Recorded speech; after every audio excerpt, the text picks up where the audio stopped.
lucky. Without a charm of face or figure, Charlotte Cushman resolved to place herself in the front rank as an actress, even in such characters as Rosalind and Queen Catherine. The star actress was unable to perform, and Miss Cushman, her understudy, took her place. That night she held her audience with such grasp of intellect and iron will that it forgot the absence of mere dimpled, feminine grace. Although poor, friendless, and unknown before, when the curtain fell upon her first performance at the London Theatre, her reputation was made. In after years, when physicians told her she had a terrible, incurable disease, she flinched not a particle, but quietly said, "I have learned to live with my trouble." A poor coloured woman in a log cabin in the South had 3 boys, but could afford only 1 pair of trousers for the 3.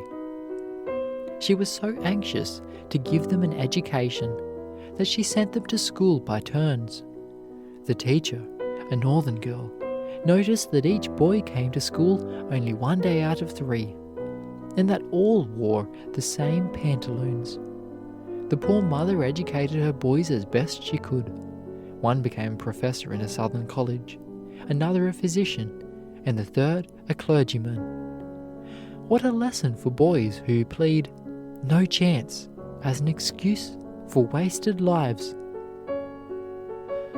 Sam Cunard, the whittling Scotch lad of Glasgow, wrought many odd inventions with brain and jackknife, but they brought neither honour nor profit until he was consulted by Burns and MacIver, who wished to increase their facilities for carrying foreign mails. The model of a steamship which Sam whittled out for them was carefully copied for the first vessel of the great Cunard line, and became the standard type for all the magnificent ships since constructed by the firm. The New Testament and the Speller were Cornelius Vanderbilt's only books at school, but he learned to read, write, and cipher a little. He wished to buy a boat, but had no money. To discourage him from following the sea, his mother told him if he would plough, harrow, and plant with corn, before the 27th day of the month, 10 acres of rough, hard, stony land, the worst on his father's farm, she would lend him the amount he wished. Before the appointed time, the work was done, and well done. On his 17th birthday, he bought the boat, but on his way home it struck a sunken wreck and sank just as he reached shallow water. But Cornelius Vanderbilt was not the boy to give up. He at once began again, and in 3 years saved $3,000. He often worked all night, and soon had far the largest patronage of any boatman in the harbour. During the War of 1812, he was awarded the government contract to carry provisions to the military stations near the metropolis. He fulfilled his contract by night, so that he might run his ferry boat between New York and Brooklyn by day. The boy who gave his parents all his day earnings and had half of what he got at night was worth $30,000 at 35, and when he died at an advanced age, he left to his 13 children one of the largest fortunes in America. Lord Eldon might well have pleaded no chance when a boy, for he was too poor to go to school or even to buy books. But no, he had grit and determination, and was bound to make his way in the world.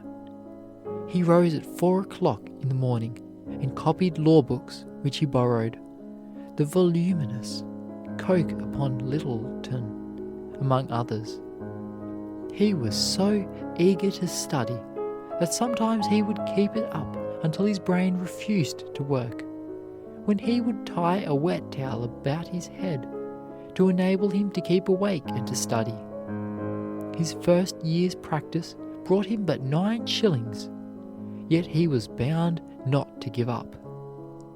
When Eldon was leaving the chamber, the solicitor tapped him on the shoulder and said, "Young man, your bread and butter's cut for life." The boy with no chance became Lord Chancellor of England and one of the greatest lawyers of his age. Stephen Girard had no chance. He left his home in France when 10 years old and came to America as a cabin boy. His great ambition was to get on and succeed at any cost. There was no work, however hard and disagreeable, that he would not undertake. Midas-like, he turned to gold everything he touched and became one of the wealthiest merchants of Philadelphia. His abnormal love of money cannot be commended, but his thoroughness in all he did, his public spirit at times of national need, and willingness to risk his life to save strangers sick with the deadly yellow fever are traits of character well worthy of imitation. John Wanamaker walked 4 miles to Philadelphia every day and worked in a bookstore for $1.25 a week. He next worked in a clothing store at an advance of 25 cents a week. From this he went up and up until he became one of the greatest living merchants.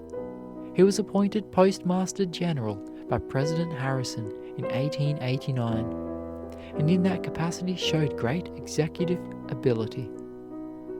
Prejudice against her race and sex did not deter the colored girl, Edmonia Lewis, from struggling upward to honor and fame as a sculptor. Fred Douglass started in life with less than nothing, for he did not own his own body, and he was pledged before his birth to pay his master's debts.